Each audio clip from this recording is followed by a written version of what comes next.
Oh yes, it's MCT news time. I'm back.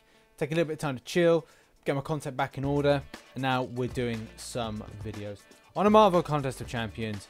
And the news this week is largely going to focus on a lot of stuff that's coming into the game, but obviously in particular, Arena seems to be a real hot topic, and that's something we'll go into. Obviously I've missed a lot of stuff that's happened, like Stark assignments. Those have been pretty decent, it's good to see them. I've not seen so much substantial stuff come. I mean, I have had luck. Like, don't get me wrong, I've had luck. I've got like 2 ultimate crystals out of them. So hopefully you guys are getting the same kind of luck as well as Stark assignments. And it's good to see like a regular amount of stuff. I know a lot of people have been a little bit unlucky. And we have seen a lot of stuff that we will be covering in the video. Since recording this video here, I've decided to probably abandon my Legends run. I'll probably do a training and try and see how much I can get without getting that rank 4. I think I've got enough to get a rank for Captain Marvel, so you'll probably see an attempt by myself, but it won't be something where I'll go full ham to get it. That will be based on in the future, probably next month. Hopefully I'll get the 1.5 forming of a tier 4 class Catalyst Mystic to then get Dormammu to rank 4. So I've got Captain Marvel and as well Dormammu, so that winning combination is going to be all the better for doing a Legends run. But with the waffle aside, let's get into this video. Our first story all about Gwenpool. Okay, so I have done a video where obviously I get her. It's like, did I get Gwenpool? Yeah, of course I did. So that's the spoiler there. There's a little bit of controversy with this, and I think it's going to be something that is going to be ongoing. And it's all about the amount of time and the amount of points that people are putting in. So to give a bit of context to this, the Gwenpool Arena is running at the moment, but the first round ran and we got a 6.2 mil. I think a lot of people were hoping to get in the pool and we'd see a run about a 4 mil. Unfortunately, it did seem very apparent that a good amount of the community was hitting a 7 mil or looking for a 7 mil. I put in 7.5 mil just to be safe. And before anybody gives me any shit or gives anybody any shit, they need to understand that not everybody is going to watch Marvel Contest of Champions YouTubers because either they don't like them, they don't know that they're available to watch, or for whatever reason, you know, just don't. 1 million people play this game every day. Only a small majority of that 1 million actually subscribe to a YouTube based channel, and if they do, they probably subscribe to multiple ones. So it's fairly logical that, hey, they're not going to see the amazing work that Dave puts out, to kind of alert people that maybe we should be reducing down these cutoff points. But that being said, there is something that was it's kind of embarrassing, but it's a little bit funny at the same time. That Miles Morales was 5.6 mil, which is lower than the basic. The featured was lower than the basic. Unbelievable. And like the amount of stuff that you get, I mean, granted you wouldn't be able to form like a full 4-star, but it's like top 10% at 3.17 mil. You know, was getting you 400 5-star shards and 800 4-star shards. It's like, that is yeah, that may be like I can have a good benchmark in the future to go with. That if there is a lesser interested featured in and more interested basic, then you may get more out of doing the featured if for whatever reason you're not able to front up the amount of points to get the basic. Crazy, man. Obviously back on that Marvel Insider stuff, nothing, guys. Like, I think that Kabam must have done away with this. I can understand that they don't want to be like giving out, and we did spend a lot of time like going, here, you know, go to Marvel Insider every day, get your points, get your stuff. It's going to really help you out. So maybe they took the line of going, hey, maybe we should stop this, or maybe it did get out of hand, or that we don't want to give any freebies anymore. You know, I don't know how and why. I will contact Kabam and see if they can respond back, or maybe we could launch a forum post and just find out what the lay of the land is, because, you know, people were using this to kind of like help out their kind of progression in the game, which, you know, shouldn't be scrutinized. Should be kind of like going like, hey, you know, that's good, keep it up.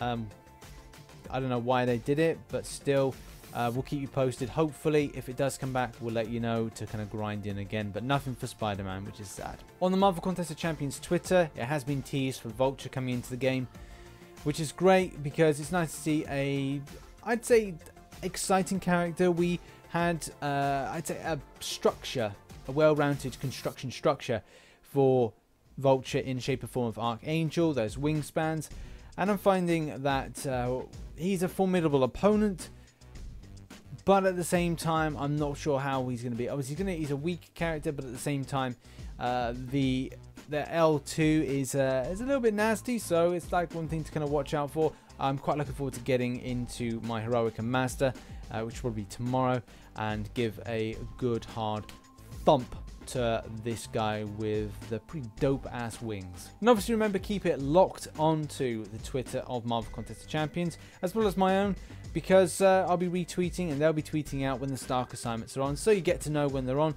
Get them shards for these Spider-Verse crystals, and hopefully get an ultimate crystal in there as well. Over to the forum, and this is I think an older post. I think we touched on this before about the max summoner level cap to be raised, and it's actually been responded back to by Kabam Mike, who says that thank you for the constructive debate on level caps. While we do intend to raise the cap in the future, we don't have any plans to do so in the near future. We have said that all of our content is currently tuned to the mastery points and stats that players currently have, with top and content geared towards level 60 summoners. We also don't currently have any plans to release any more mastery points, since we do want players to have to pick and choose carefully which masteries they'd like to use, and to create diverse strategies for masteries. But again, that might change in the future. This is very interesting, but at the same time, not really much has been done. Obviously, level 60 seems to be something that's taken a while, and I'm glad and hopefully that Kabam never do this, similar to World of Warcraft, where you buy expansions in order to kind of further your way and kind of like do new content. And raising it to level 70 would be a good idea. I think Kabam as well need to think about where the game started to where it's going, because it does reach a point where I think within about 3 years they should maybe consider doing a Marvel Contest of Champions 2 or something with a different title scheme. The reason being that structuring wise it does get a little bit out of hand. Obviously if you look at the tiering system, and similar to the game I played called World of Tanks, they started off at tier 1 and they go to tier 10. The same thing could be then compared off with this game with regards to level caps. Like, do they put the level cap as being 100 at the end, and then they increase the amount of mastery points? Maybe there's a different, they change the tiering system with regards to champions.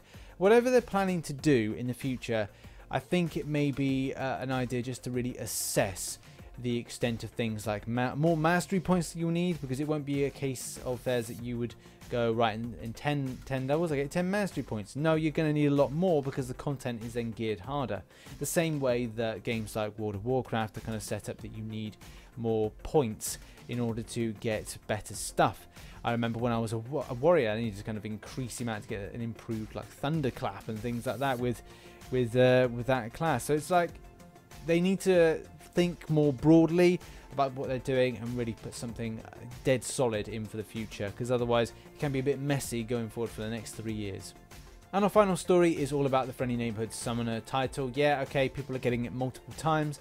It's not, the end of the world. You're just going to get it multiple times. It's like the Rocket thing, you're just going to get that again and again. Rocket's Helper, whatever it is. Don't worry about it. It's not going to dupe. It's not going to get anything from it. It's just a title. It's just really to kind of cover the fact that we've got to give something out to say, hey, you got a special title. That's great. Does it mean anything? No. It would be great if titles had kind of like bonuses to them, like increased attack power by 1%. Like each title had a bit of different that it kind of like added on. That would be quite cool. Or maybe you could get like daily stuff like 1,000 gold by certain ones. Yeah, like that would be quite cool, but hey, it's never going to happen, so pipe dreams and all that. So thank you indeed for watching this MCOC news. If you liked any of the stories, I want to talk about any of the stories, then please comment below. If you did like the video, then hit that like button. It helps out the channel, as well as all the support you've been giving me and the channel in the recent months has been amazing, and is really kind of catapulting me into a direction where I feel that We are stronger together. We just need to get those arena scores down, because that's all about the collective together. And I think we need to then start a dialogue and kind of like strategize where the sources are that people go to, whether or not you're Spanish, Chinese, English, anybody using it, of the 1 million plus people that are using it daily, the game. We need to get into a dialogue and find out where to kind of get our communication through to everybody, and just say, look, let's all go with this. Because remember, we did the boycott, and because we did the boycott, it means that we're stronger as a community than the developer is towards us. So remember that we're stronger, they are not. So therefore, we should all urge ourselves together to do it, to get those arena scores down, or maybe give an idea of saying running more arenas is going to reduce down the cutoffs with regards to that, because obviously you can't, if you just then separate it out, then we could see better stuff. But hopefully the changes are positive in the future, because that was meant to be with the last arena thing, was meant to change to a positive, but it didn't. Anyway, waffling aside, vive la revolution, and I shall catch you on the flip side. Bye bye for now.